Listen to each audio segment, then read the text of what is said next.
If you're serious about wanting to grow on YouTube, either for evergreen content or live streaming, you've probably made a lot of thumbnails by now. But are they the best thumbnails you could be making? My name is Starlight, and today we'll go over some tips and tricks that will help take your thumbnail game to the next level, so that you can get more clicks on your videos and avoid some common beginner mistakes in the process. And if you stick to the end, I'll have a worksheet that you can download to make sure that your thumbnail is definitely a step above the rest. So, let's get into it. Step 1. Simplify your story. First off, we're going to address what not to do when making thumbnails. If you're wanting to make good thumbnails, the first step is clean out the clutter. For this video, we'll be using a hypothetical example of a Pokemon video. The title will be Beating Pokemon Fire Red with Only Charmander. And our objective is to communicate that the game can be completed using only the starter Pokemon you get in the beginning of the game.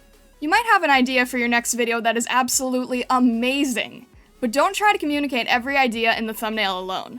The thumbnail should be a teaser of what the audience wants to see from your video, and too much information leaves them spending too much time looking at the thumbnail, but not understanding it. In this example of what not to do, we have Charmander art from the trading card game, a picture of the player protagonist, both Fire Red and Leaf Green game boxes, and some stolen art used to fill the empty space.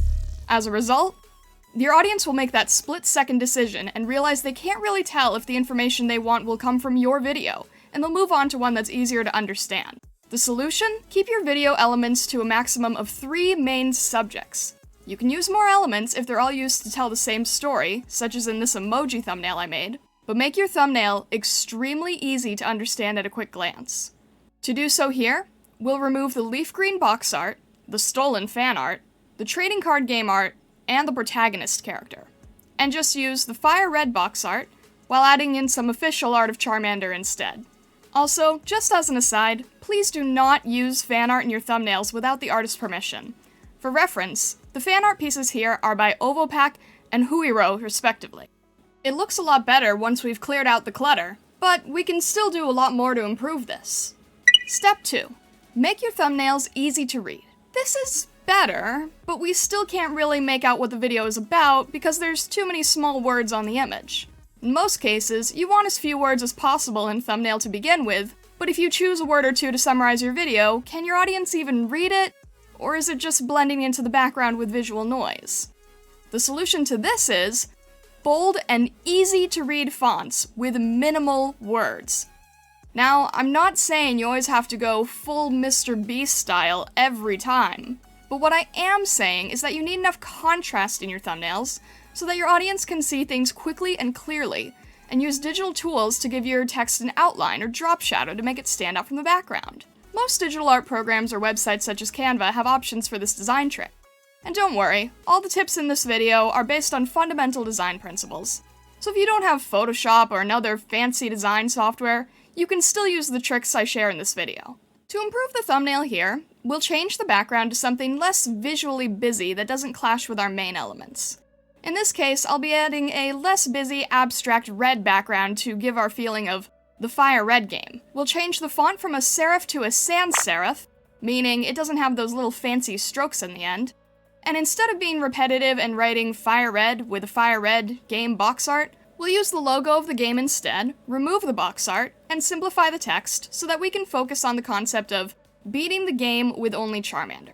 I also added what I think some people might choose to replace the box art with, such as a picture of Charmander looking tough, or maybe the 8 gym badges needing to face the final challengers in the game. If you've already learned a new thumbnail trick by now, be sure to like this video and subscribe for future design advice for content creators. But we've still got some important tips to go through. Once we simplify the text and change out the background, we end up with something like this. Step 3. Beware the tangents. This is a little bit of a pet peeve of mine, but I think it's an important one to share.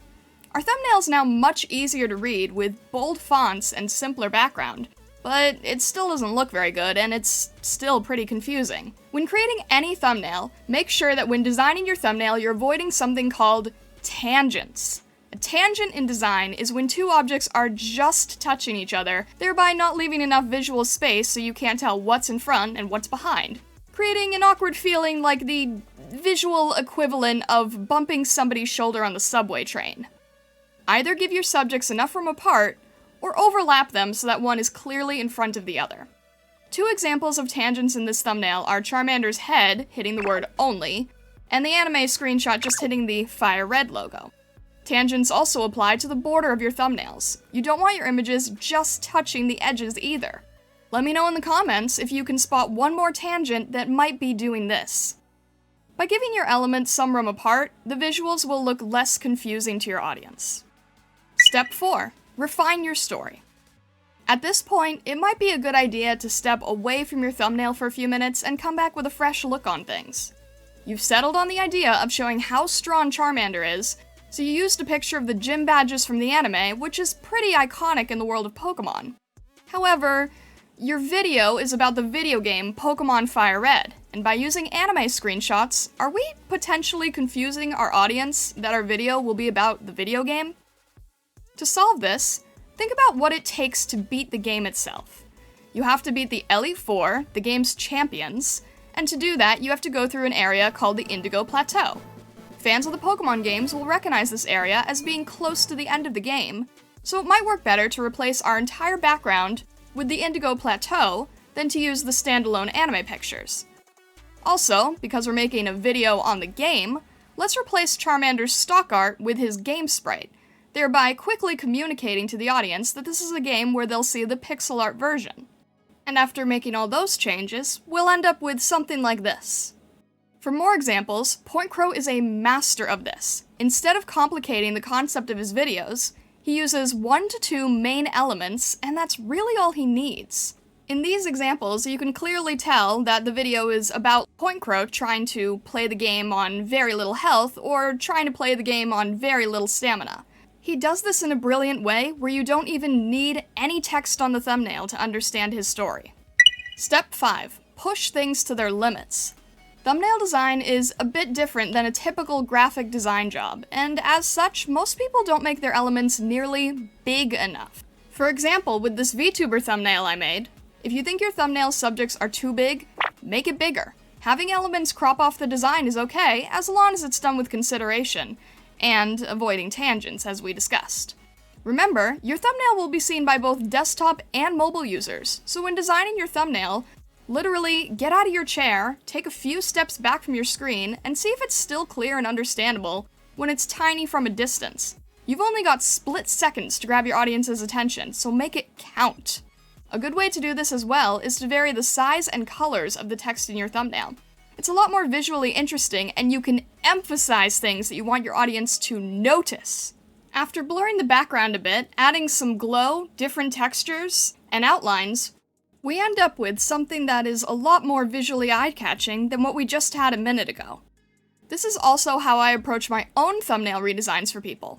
When giving advice to the VTuber Astrofel on how we could improve her thumbnail, I bumped up the text size and incorporated the idea of proposal into the text itself, by replacing the shocked emoji with a clear-to-understand wedding ring.